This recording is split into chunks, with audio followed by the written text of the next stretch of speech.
నమస్తే, welcome to great Andhra. మనతో పాటు ఉన్నారు సీనియర్ పొలిటికల్ అనలిస్ట్ జిఆర్ మహర్షి గారు. నమస్తే సార్. నమస్తే. సార్, రాష్ట్రంలో పేద ప్రజలకి బాగా ఉపయోగపడే ఒకటి ఏంటి అంటే ఆరోగ్యశ్రీ. దానికి నిధులు లేవని హాస్పిటల్స్ అన్నిటికీ కూడా అది హాస్పిటల్ నుంచి ఆ సేవలు ఆగిపోయినాయి పేద ప్రజలకి. ఇలా చెప్పుకుంటూ పోతే ఫీజు రియంబర్స్మెంట్ కావచ్చు, లేకపోతే ఇంకొన్ని ఏవైనా అందుబాటులో ఉండాల్సినవి కొన్ని ప్రజలు కోల్పోయినవి ఉన్నాయి, కానీ దానికి నిధులు లేవు కాబట్టి. కానీ అమరావతి కోసం 32,500 కోట్లు మంజూరు అయ్యాయి. దీన్ని ఎలా చూడాలంటారు? అంటే అందరికీ రాజధాని అనేది కావాలి ఓకే, దాన్ని ఎంతవరకు దాన్ని బ్యాలెన్స్ చేయాలి? ఇంకా ప్రజలకి అంతకంటే ముఖ్యమైన వాటిని కొన్ని ఎందుకు విస్మరించాల్సి వస్తుంది? దీన్ని ప్రభుత్వం ఏ విధంగా సమర్థించుకుంటుంది? సమర్థించుకోవడానికి ఏమి లేదు. చంద్రబాబు గారి డ్రీమ్ ప్రాజెక్టు అమరావతి కట్టి చూపిస్తాను.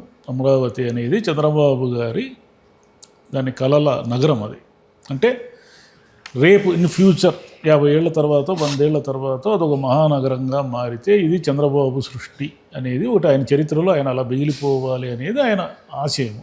సరే, దాన్ని ఎవరు కాదనరు. కొత్త రాజధాని కడుతున్నారు, మీరు భారీగా కట్టండి, దాని ఏదో సింగపూర్ చేయండి, దాన్ని ఇంకేదో చేయండి, దానివల్ల అసలు ఆంధ్రప్రదేశ్ రూపురేఖలే మార్చండి. దీంట్లో ఎవరికేం అభ్యంతరం లేవు.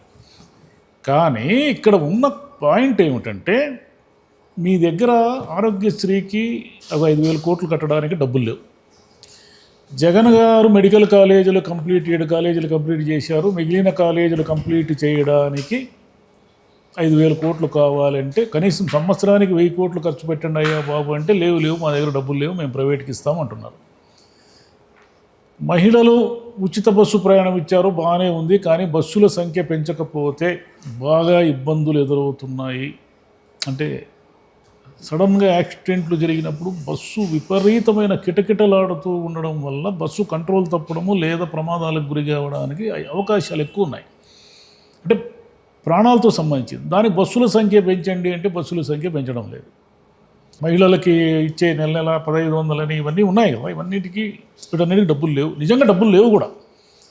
ఎందుకంటే చంద్రబాబు గారు చెప్పిన సంపద సృష్టి అనేది ఇంకా 3 ఏళ్ల తర్వాత ఏమైనా జరుగుతుందేమో, లక్షల ఉద్యోగాలు అని మనకు తెలియదు. కానీ యాజ్ ఆన్ టుడే అయితే పెద్దగా ఏమీ లేదు. జిఎస్టీ కూడా అరకొరగా అలా ఇలా నడుస్తూ ఉంది తప్ప హఠాత్తుగా జిఎస్టీ పెరిగిన దాఖలాలు, పెరుగుతుందనే నమ్మకం కూడా ఏమీ లేదు.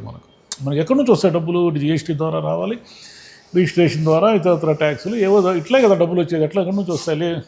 వేరేది ప్రజల్లో డబ్బు చలామణి పెరిగితే జిఎస్టీ పెరుగుతుంది. ఇది కదా గుడ్డి గుర్తు. సరే, ఇప్పుడు అమరావతికి ఆయన కొత్తగా మళ్ళీ 32,500 కోట్లు అంటే మొత్తంగా 63,500 కోట్లు అనేది అప్పు. గతంలో 31,000 కోట్లు అప్పు తీసుకున్నారు. ఎక్కడి నుంచి తీసుకున్నారు? వరల్డ్ బ్యాంకు ఏడీబీ నుంచి 15,000 కోట్లు, హడ్కో నుంచి 11,000 కోట్లు, జర్మనీ బ్యాంకు నుంచి 5,000 కోట్లు, మొత్తం 31,000 కోట్ల రూపాయలు గతంలో అప్పు తీసుకున్నారు.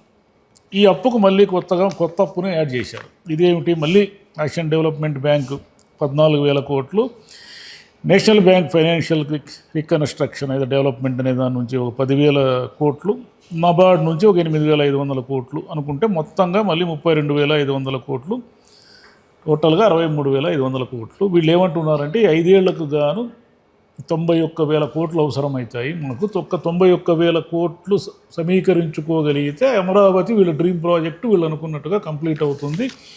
ఇప్పటికే సుమారుగా మేము ఒక 38,000 కోట్ల వరకు ఏంటి పనులకి టెండర్లు అవన్నీ పిలిచారు, పనులు నడుస్తున్నాయి, ఇలా చెప్తున్నారు. ఇక్కడతో ఆకుండా ఇంకేం చెప్తున్నారు? ఇంకొక 55,000 ఎకరాలు మాకు భూ సమీకరణ, ల్యాండ్ పూలింగ్, దాన్ని ఏమైనా భూ సమీకరణ అనండి, పూలింగ్ అనండి, ఏమైనా అనండి, రైతులు ఒప్పుకునే దాన్ని బట్టి ఉంటుంది. అది మీరు ఏం చేసినా డబ్బులు కావాలి. పూల్ చేసిన డబ్బులు కావాలి, సమీకరణ చేసిన డబ్బులు కావాలి, రైతులకు ఏదో చెల్లించాలి, కాంపెన్సేషన్ ఇవ్వాలి. వీటన్నిటినీ, ఈ భూములన్నింటినీ తీసుకొని మీరు ఒక మహానగరం చేయాలి. ఇప్పుడు ఏమిటంటే అమరావతి గురించి ఎవరైనా ఏదైనా మాట్లాడితే వీళ్ళు వ్యతిరేకులు, వీళ్ళు వైసీపీ వాళ్ళు, వీళ్ళది వీళ్ళది అని అంటారు. కానీ న్యాయంగా ఆలోచిస్తే ఏమిటంటే, మీరు అనుకున్న రిటర్న్స్ రాకపోతే, మీరు అనుకున్న విధంగా జరగకపోతే ఈ అప్పులని కట్టాలి కదా. మనం అప్పులు వడ్డీలు కట్టాలి కదా. ఊరికి ఎందుకు ఇస్తారు? ఎవరు ఊరికేరు. ఈ అప్పులన్నిటికీ వడ్డీలు కట్టాలి. అంటే 91,000 కోట్లకు వడ్డీలన్నీ కలుపుకుంటే ఫైనల్గా 1,10,000 కోట్లు 1,20,000 కోట్లు అప్పు తేలుతుంది అమరావతి మీద మనం. ఆ 1,00,000 కోట్లకు పైన అప్పులు మనము అమరావతి మీద కట్టాలి అంటే అమరావతి నుంచి మనకు అంత ఆదాయం రావాలి. ఎలా వస్తుంది? ఇప్పటికిప్పుడైతే రాదు. ఇప్పటికిప్పుడు ఏమిటి, మీరు భవనాలు కడుతున్నారు, ఇంకా అదొక నగరంగా మారి ప్రజలంతా వచ్చి మీరు చెప్పే మెట్రో, ఇంటర్నేషనల్ ఎయిర్పోర్టు ఇవన్నీ కూడా వచ్చి ఇవన్నీ ఎలా వస్తాయి? జనం ఉంటే వస్తాయి. అంటే జనము మినిమం ఒక 25 లక్షల నుంచి 30 లక్షల మంది జనం మినిమం అక్కడ కనుక సమీకరణ అంటే అక్కడ నివాసాలు ఏర్పరచుకొని అక్కడ జీవించడానికి సిద్ధపడితే తప్ప మీరు చెప్పే మహానగరం రాదు, ఆ మహానగరం నుంచి రిటర్న్స్ రావు. అంతే కదా. జనం ఎందుకు వస్తారు? జనం మీరు బిల్డింగులు కడితే రారు, జనానికి ఉపాధి దొరికితే వస్తారు. ఒక హోటల్ పెట్టేవాడు, ఒక కొట్టు పెట్టేవాడు, ఇంకొకడు ఒక కార్మికుడు, లేదా ఉద్యోగులు ఎలాగో ఉంటారు. మీరు సెక్రటేరియట్ ఉంటుంది, అసెంబ్లీ ఉంటుంది, హైకోర్టు ఉంటుంది, ఇవన్నీ ఉంటాయి కాబట్టి మీ ఉద్యోగులు ఎలాగో ఉంటారు. మీరు భవనాలు కట్టినా ఉంటారు, అమరావతి నగరం కట్టినా ఉంటారు, నగరం కట్టకపోయినా ఉంటారు. పోయినసారి జగన్ గారు ఏమీ కట్టలేదు కదా, ఉన్నారు కదా, వాళ్ళు అమరావతి వదిలిపోలేరు కదా, ఏడపోతారు వాళ్ళు ఉద్యోగం కదా. ఉద్యోగులు ఎలాగో ఉంటారు. ఉద్యోగులతో అది మహానగరం కాదు ఎప్పుడు కూడా. ఉద్యోగులతో మహానగరం అయిందంటే రాయ్పూర్ ఇవన్నీ కూడా మహానగరాలు అయి ఉండాలి. ఏం కాలేదు కదా. మనకి చాలా కొత్త రాజధానులు చాలా ఉన్నాయి కదా, అవేం కాలేదు కదా. ఇప్పుడు ఏమిటంటే జనం రావాలి, కొన్ని లక్షల మంది ఉపాధి వెతుక్కుంటూ దేశం నలుమూలల నుంచి మీరు చెప్పే ప్రాజెక్టులు, మీరు చెప్పే కంపెనీలు, మీరు చెప్పే ఫ్యాక్టరీలు ఏవో వీటన్నిటికీ పనిచేయడానికి పనిని వెతుక్కుంటూ వీళ్ళందరూ వస్తే 25 లక్షల మంది 30 లక్షల మంది మినిమం వస్తే అది ఒక మహానగరం అవుతుంది. మీరు చెప్పే వేల కోట్ల రూపాయల టర్నోవర్ జరుగుతుంది. అమరావతి మీద పెట్టిన పెట్టుబడి అనాపైసతో సహా తిరిగి వస్తుంది. రాకపోతే 1,00,000 కోట్లకు వడ్డీలు కట్టి ఏం చేయాలో అర్థం కాక కన్ఫ్యూజ్ అయ్యి రేపు పొద్దున మళ్ళీ జగన్ అధికారం లేకొస్తే దాన్ని ఏం చేస్తాడో తెలియదు. అందుకే వీళ్ళు 91,000 కోట్లు ఈ 3 ఏళ్లలో ఖర్చు పెట్టేసి అమరావతి కంప్లీట్ చేయాలని ఉన్నారు. వీళ్ళు ఏమిటంటే మిగతా ప్రియారిటీస్ అన్నింటినీ పక్కన పెట్టి అమరావతికి టాప్ ప్రియారిటీ ఇవ్వాలని ఉన్నారు. దీన్ని ఎవరు కాదనరు, కానీ మీకు మిగతా వాటికి కూడా డబ్బు కావాలి కదా. జనం నిత్యావసరాలకి డబ్బులు లేకుండా చేసుకుని మీరు అమరావతి భవనాలు, టెండర్లు, కాంట్రాక్టులు కడుతున్నారు అంటే మీరు దానికి అప్పు చేసినట్టు దీనికి కూడా అప్పు చేయండి. ఈ మెడికల్ కాలేజీలు కూడా అప్పు చేయండి. 5,000 కోట్లు అప్పు చేసి మెడికల్ కాలేజీలు కంప్లీట్ చేయండి. ఎందుకు ప్రైవేట్ వాళ్ళకి ఇస్తారు అవి?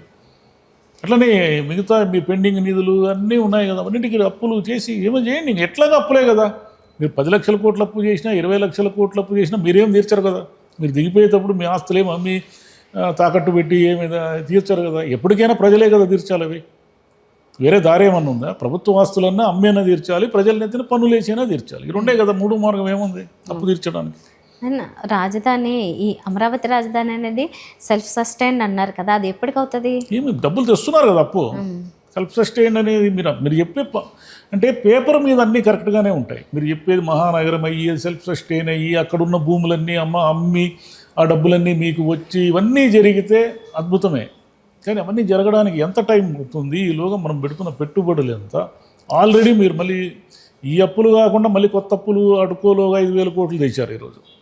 ఇప్పుడు మొత్తంగా ఎంత అయింది? 53,000 కోట్ల రూపాయలు దాటింది. ఇప్పుడు అడుకో నుంచి తెచ్చిన 5,000 కోట్లు మొత్తంగా ఎంత అప్పు అయిందంటే 55,383 కోట్ల రూపాయలు బడ్జెటేతర అప్పులు చేశారు.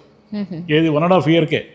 ఇప్పుడు జగన్ చేస్తే ఆయన 14 లక్షలు చేశాడు, 16 లక్షలు చేశాడు, కార్పొరేషన్లన్నీ తాకట్టు పెట్టేశాడు, కార్పొరేషన్లన్నీ అమ్మేశాడు, ఆయన ఏది బతకనీయుడు, శ్రీలంక చేశాడు, దీన్ని అది చేశాడు, వెనిజులా చేశాడు అన్నారు కదా. మళ్ళీ ఇప్పుడు ఎవరు కిక్కురు మనడం లేదు. ఈ వార్త ఎక్కడ అనుకూల మీడియాలో కన్మని కూడా కనపడలేదు. ఇది చూడండి, పౌర సరఫరాల సంస్థ 2,000 కోట్లు, దాని మీద 2,000 కోట్లు, మార్క్ఫెడ్ మీద 13,700 కోట్లు, ఏపీ ఐఏసీ మీద 1,000 కోట్లు, ఏపీ ఎండీసీ మీద 9,000 కోట్లు, AP power finance corporation limited మీద 5,710 కోట్లు, ఏపీ విమానాశ్రయాల అభివృద్ధి కార్పొరేషన్ 1,000 కోట్లు, ఏపీ జలజీవన్ మిషన్ కార్పొరేషన్ మీద 10,000 కోట్లు, ఏపీ ఐఐసి ద్వారా 7,500 కోట్లు, ఏపీ సిపిడిసిఎల్, ఏపీఎస్పిడిసిఎల్ 5,473 కోట్లు, మొత్తంగా 55,383 కోట్లు. ఇప్పుడు 1.5 ఇయర్కి బడ్జెటేతర అప్పులు చంద్రబాబు గారి గవర్నమెంటు తీసుకుంది. అంటే అప్పుల మీదే బండి నడుస్తూ ఉంది మంది. అప్పుడేదో బుగ్గన ఢిల్లీకి ప్రతి వారం అప్పుకు పోయాడు, భిక్షాపాత్ర పట్టుకున్నాడు, రిజర్వ్ బ్యాంక్ ముందు పడిగాపులు వేశాడు, రిజర్వ్ బ్యాంకు ఇస్తే తప్ప పూట గడవని స్థితి, రిజర్వ్ బ్యాంక్ ఇస్తే తప్ప జీతాలు ఇవ్వని స్థితి, ఇవన్నీ అన్నారు కదా. మీరు సంపద సృష్టిస్తామనే కదా సూపర్ 6 హామీలు ఇచ్చారు, సంపద సృష్టిస్తామనే కదా ఇవన్నీ చేశారు. మరి ఇవన్నీ చేసి అప్పులే చేస్తున్నారు కదా, సంపద ఎక్కడ సృష్టిస్తున్నారు చెప్పండి.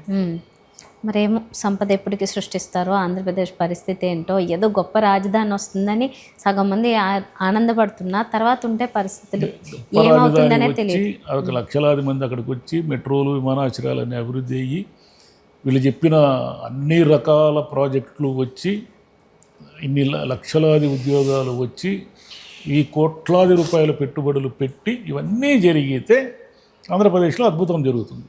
కానీ జరుగుతుందా? అది స్పీడ్గా జరగాలన్నా కనీసం 10 ఏళ్ళు పడుతుంది కదా. అది 20 ఏళ్ళు పడుతుంది.